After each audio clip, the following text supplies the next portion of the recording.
Hey there everyone, I'm Dresden and welcome back to another episode of Downhill Madness. Today we're going to be testing 3 more vehicles down the Stairway Mountain Rally course to see how they do, and we're starting off with this, the Charrier, however you want to say it. It's French, so Cherie, I don't know. Tograk EQ, it's the electric version of the Tograk, which is the SUV version of the Vivace, which is interesting. We're going to turn off the stability control because we don't do that here. And let's go ahead and get started. So, got 3 interesting vehicles to run. This is definitely the most normal one. Definitely front wheel drive. Very, very understeery. I don't know if that's because it's front wheel drive or what, but the understeer is immense on this thing. Yeah, the understeer is, it's actually really, really bad. Why is the understeer so bad? I can't even explain. Like, I'm turning all the way, and it's not actually turning the car. Like, it's such a fast vehicle, but it's not actually turning the vehicle when I try to turn it, so we're not gonna have a fast run. That's really annoying. That's also really annoying. Oh, wow. Oh, wow. Alright. Well, that's good stuff. Let's see if we can flip it. I don't think we're gonna be continuing. Well, wait a minute. Wait, actually. Hold on. Hold on. See, it's front wheel drive. And it's not like the back wheels were doing anything before. They're just dragging along, and so is the car's body now. So, you know what? This could finish like this. We'll try. We'll see what we can do, what we can get done here. I don't really know if this is the best. I know it's not the best way to try and finish this. This is just funny, though. I'm just doing this just because I can at this point. You know what, though? This series is a test of me driving the vehicles, and if I can't drive it well enough that this ends up happening, then I should still try to finish. What? Oh. Unlock differential. I see. Alright. Well. Let's try to finish at least. I don't know if we're gonna manage to. I don't know how good the handling is to be going this fast. You know what? It actually handles, I think, better than it did with the rear wheels. It's really not that bad. It feels pretty good to drive. It just feels like a kind of like drift missile. Like, if you just took the Tograk and you just remove the back wheels completely, you have just a nice drift car. Because, well, this version of the Tograk anyway. That's crazy.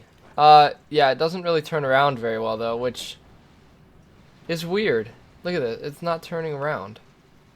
You kind of have to put it in drive to turn it around. I'm sure there's a very physics-based reason on why it's like that, but I almost failed physics, so I couldn't tell you. Yeah, I mean, hey. We may end up finishing this with no rear wheels. But you know what? Rear wheels are for losers. That's my motto in my rear-wheel drive truck that I drive every day. Rear wheels are for losers. You don't need them. Yeah, they're just not necessary.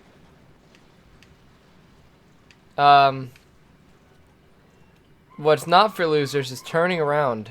please. You don't need to be that stubborn, vehicle. Yeah, you know what? It's gonna be okay if this finishes this lap.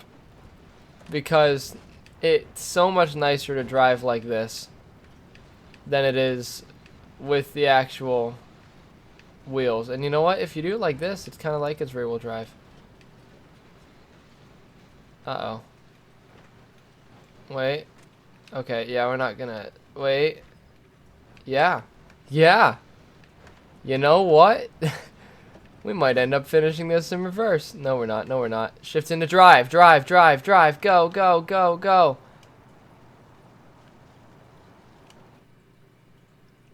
You best not do this to me.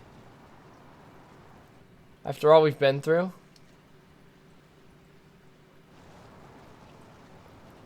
If I can just find some traction, I can go. Uh-oh. Oh!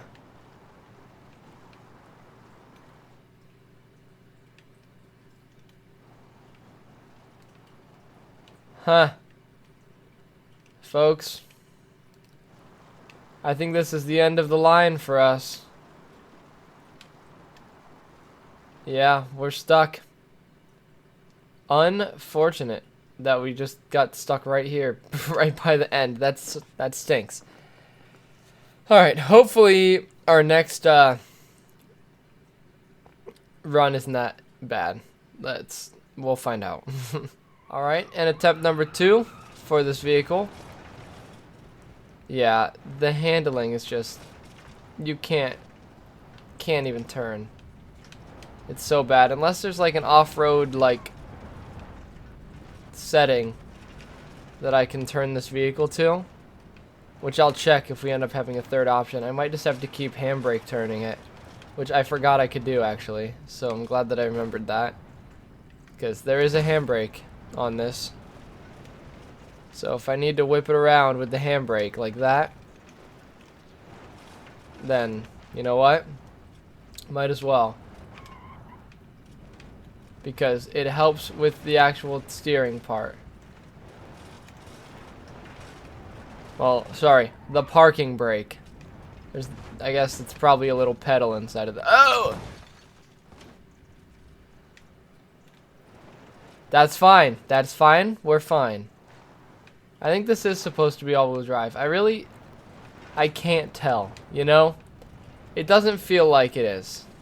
But you know what it does feel like? Like it's turning a whole lot better with that busted wheel.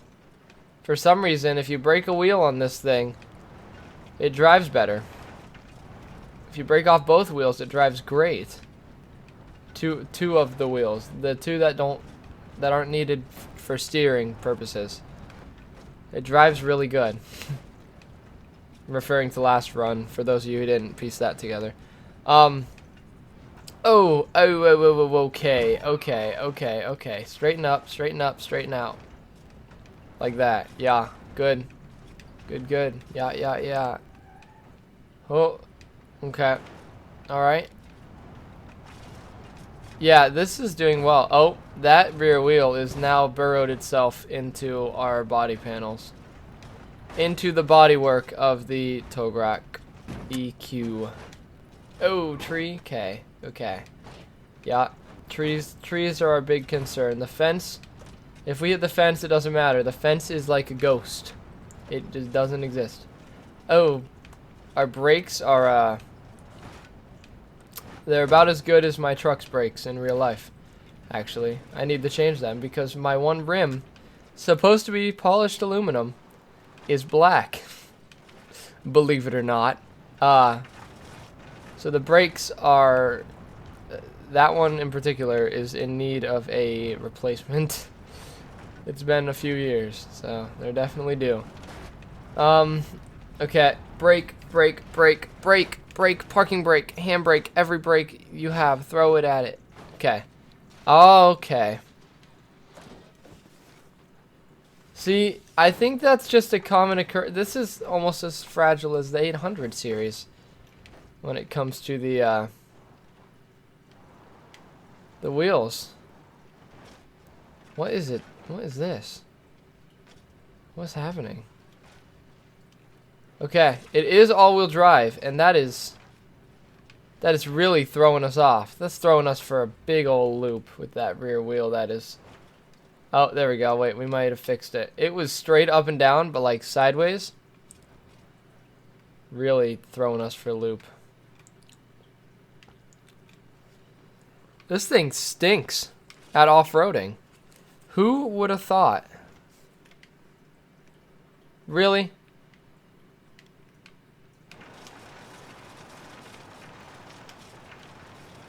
It's got a nice pivot point on the back now. I just want to make it to the bottom. I don't want to do another attempt in this. I don't like driving it. I probably won't drive it for a very long time after this. I just don't like it. I don't like this vehicle. First to say it here, folks. Electric vehicles are the future until we research a more sustainable gasoline source for ethanol and petroleum. And then electric cars are obsolete again. First to say it. We don't have the infrastructure. Alright. Yeah, this thing is awful. I'm not... On to attempt number 3, sadly. Alright, before I get started with attempt number 3, what do we have? Comfort, sport. Let's toss it into sport. What does sport feel like? Does it make our handling any better? Meh. Marginally better, perhaps. But not a lot. But it is putting more power to the wheels, which is probably a bad thing, because this thing already is awful to drive. Okay, Rock. Jeez. Couldn't have gotten much closer than that. Okay, there's a lot more power going to the wheels, I think. It definitely feels more powerful. Ooh. We had to engage every brake we had for that. This is, oh boy. It's something, let me tell you what. It's a monster to drive. Not in the good way, but in the please stop this way. Oh no. So, newsflash, wheels are fragile. We've already snapped our front left. Magic 8 Ball would say outlook not so good at the moment, because that front left wheel, it would be better if we just lost it. Well, I can't turn to the right, so that's good, probably. Actually, wait a minute. Yeah. We don't have any front wheels, folks. We have no steering. We have no steering. We can do endless donuts, and that is all. Wait. No. Yeah, there's no steering. We'll try to take it down the course. Yeah, I'm pulling all the way to the right at the moment. Uh-huh. Yeah. You're doing great, son. Yeah, I couldn't avoid that, so. Oh yeah, I forgot there's no engine. I was gonna say, how's the engine still working? There's no engine though. It's electric. Boogie woogie woogie. Alright, well. That's a shame. But you know what? That's what we got. So, DNF. Can't believe that we DNF'd in this, but we did. Third DNF of the series, probably. That's crazy. Alright, on to the next vehicle for this episode. Let's see, hopefully we can at least make it to the bottom. Alright, and next up we have this. The Cherrier, whatever. Monaco S410Q Arsenic. As you can see, it is the Vivace Arsenic. With a little bit of a twist. It has no roof. It has no back. It's got none of that jazz. None of them Johns in this thing. Interesting little version of the vehicle. How's the handling? So much better. Oh, it feels good to actually drive a vehicle that feels like it's meant to be driven. That's insane. Yeah, so this is the Arsenic version. There are other ones. It's all the, not all the Vivace variants, but a lot of them, including the electric one. But I'm done with electric cars for this episode anyway. So, we will not be driving one of those. But this is kind of cool. It's almost a Ute sort of deal going on. Big fan of the look of it. It would look a little better if the driver's side and passenger side didn't have windows, since, you know, the back doesn't have windows, but I'm sure those could easily be put down theoretically. I don't know if you can do that in the game. I don't think so. I don't think it has the capability. This isn't good. That was fine, actually. Yeah, it didn't even tweak our steering at all. It didn't tweak any of our wheels. That is fine. That's okay. You know what? Our brakes are 500 degrees Fahrenheit. That's also okay. You know, they're not in the red, so, or even the yellow, so they're okay. This vehicle feels great. It feels wonderful to drive. I like the little boot it's got. Like, this is, oh, well, we busted our induction. That's good. This does have a 5-cylinder engine in it, but it's putting out a lot of power for being a little 5-cylinder, which is pretty neat. This little vehicle. I kind of want to get, I know there's a way to get a power to weight ratio on the screen for you guys. I don't particularly know how. If I knew how, I would do that, because that seems like it would be kind of cool. Oh, alright, well, a hole in our oil pan too, it seems like. I probably missed that at some point, the notification. This thing feels really good though. Our engine's shut off and then restarted, which is odd considering we were going 60 miles an hour. But hey, you know what? You do you, car. This thing's real fast. Taking this course really, really well, which is amazing considering it's a sports car, pretty much.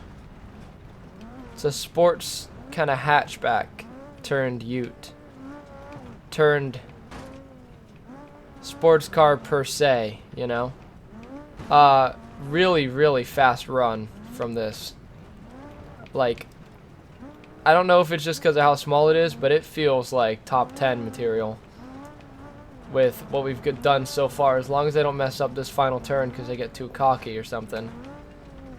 This is feeling really, really good. Oh yeah, we're fine.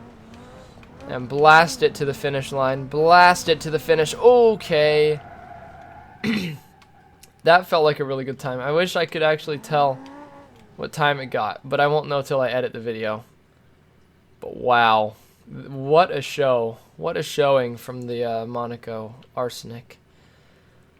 That was incredible. None of our wheels, they might be tweaked a little, but they don't really look that bad. I guess we did roll over once, but that's the only hindrance we had at all. How's our straight line? Little tiny pull to the left. Nothing to be worried about at all. Yeah, this thing, I mean, it felt great. I just broke the handling a lot. That's why it's pulling to the side so much now. Okay, well, that's not what I meant to do. I missed the wall though, so we get a nice sand launch. Yep. Okay. Look at this. Look at us. Sanding it. Sandy cheeks right here. Alright, well, that was a pretty good run from the Charriere. We're underwater now, so we're really quite broken. Yeah, I hope you guys... Nope. The video's not over. We got one more vehicle to run. Sorry, that last tow rack just really, I took it out of me. Anyway, on to the third and final vehicle for this episode. Alright everybody, and finally, we have this.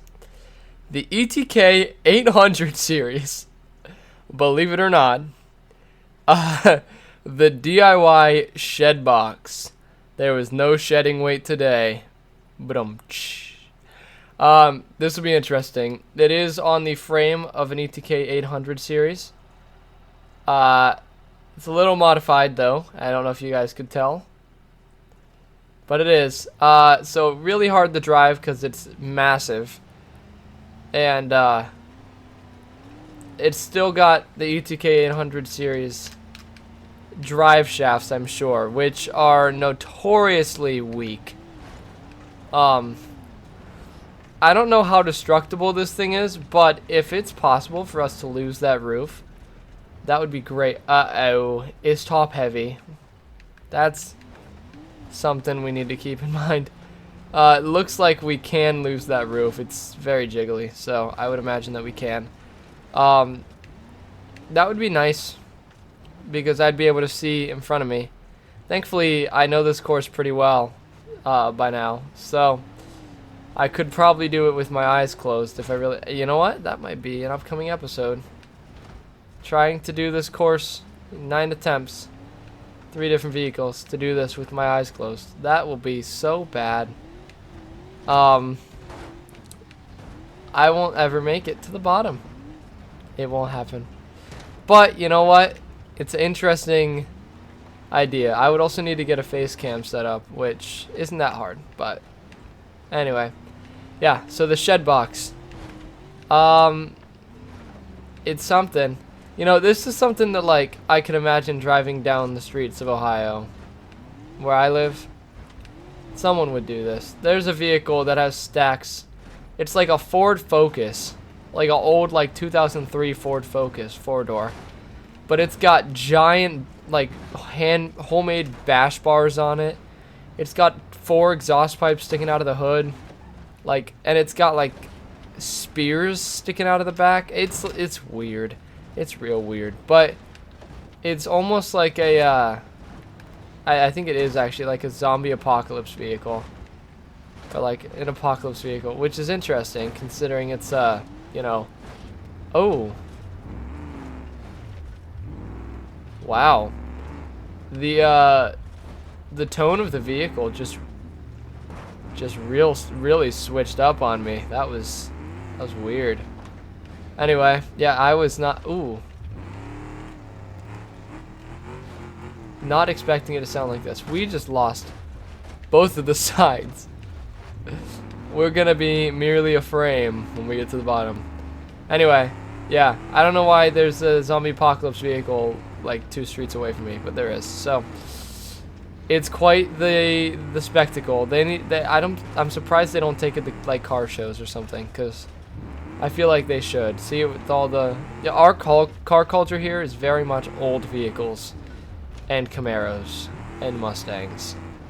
Every once in a while you'll get like a, you know, Skyline or a Lamborghini. There's a lot of Lamborghinis around where I live actually, but that's besides the point.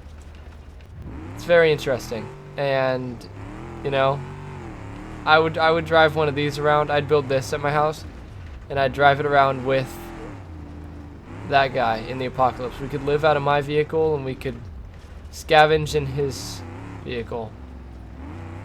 It probably weighs like 2,000 extra pounds though. But anyway, we made it to the bottom, and it is much lighter now. Hood release. Okay. Much later, you can see what the inside of this looks like. It's just like a sauna. That's all it looks like. Huh. Okay. Well, we did make it to the bottom on the first attempt in the final 2 vehicles. That first vehicle was just a little bit rough. By a little bit, I mean literally one of the only DNFs out of, I think we have 120-ish finishers at this point. And it DNF'd, which is just unbelievable. But anyway, yeah, let's go ahead and ram this into the wall. Hopefully we can hit the wall. Oh yeah, we can hit the wall. This will be something. Ooh. Oh, it's flipping. Oh wow. Yeah, that was in fact something. You know what? It definitely doesn't drive anymore. You would probably not be okay if you were driving this. But it's still here. That's all that matters. You can still live out of the back of it if you were still alive after that collision. You know? Alright, anyway. Onto the leaderboard for this episode. Let's see how our vehicles did today. Alright, everyone. So, onto the leaderboard for this episode. So, in 13th place overall, which is pretty good, pretty high. Not the top 10 I was hoping for, but it is pretty good. We got the Chery Monaco S 410 Arsenic with a time of 3 minutes and 3.7 seconds, which is pretty dang fast. That's almost sub 3 minutes, which I'm sure we could do sub 3 minutes if we took it a little harder. So that's pretty good. Coming up next in 64th place is the 800 series, the DIY Shed Box, with a time of 3 minutes and 30.1 seconds. That's actually not that bad of a time, and it's actually tied with the Bruckle Bastion Lux, the 5.7 all-wheel drive, but since we ran that first, I put the ETK 800 series a little bit lower, since we already know the course a little better since that episode. That's how I do ties. The most recent run vehicle in the tie will be lower than the first vehicle run in the tie. And not pictured is the Tograk EQ. It DNF'd after 3 runs of awful handling, which was surprising to me. I figured it would do pretty well, but I guess not. So, there's the leaderboard. Now on to the end of the video. And as always, we're going to go ahead and send the final vehicle down the Stairway Mountain. I hope you guys enjoyed the video. If you did, be sure to... Oh, that's going to be a good one. Oh, yeah. Okay, well, maybe not. Well... It did lose a lot of pieces. Anyway, I hope you guys enjoyed. If you did, be sure to smash the like. There it is. Oh, crumble. Smash the like button, hit the red subscribe button, and the bell icon down below to get notified of when I upload. Hope you're enjoying the series. I'm enjoying making it, so I hope you guys are enjoying the whole watching aspect of it. Anyway, till next time, this has been Dresden on BeamNG.drive. Check out the merch, link in the description. Wearing the hoodie now. Feels great. Hope you enjoyed, and until next time, goodbye.